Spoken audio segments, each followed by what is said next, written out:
ዛሬ ከኔ ጋራ ብሎግ እንስራ። በመጀመሪያ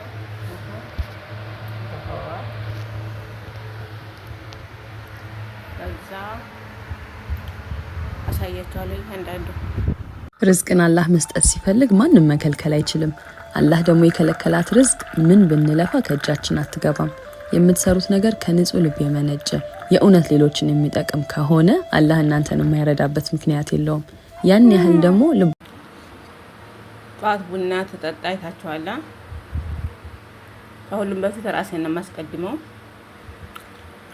አሁን ደግሞ ምሳ ሰራ ነው። ከምሳ በፊት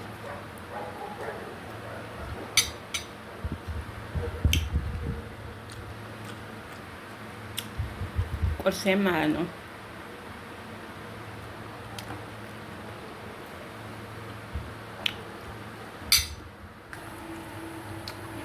እዛ አያችሁ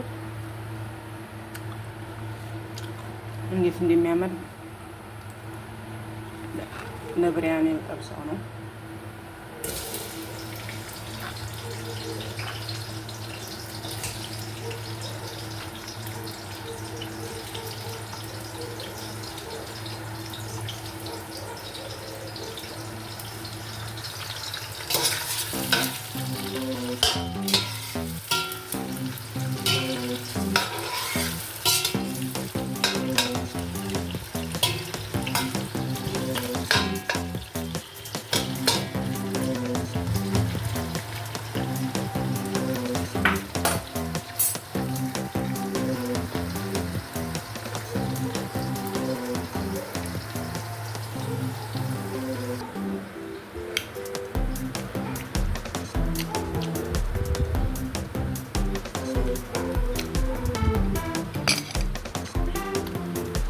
እዚህ ዳቦ ነበረው አይፈልግም።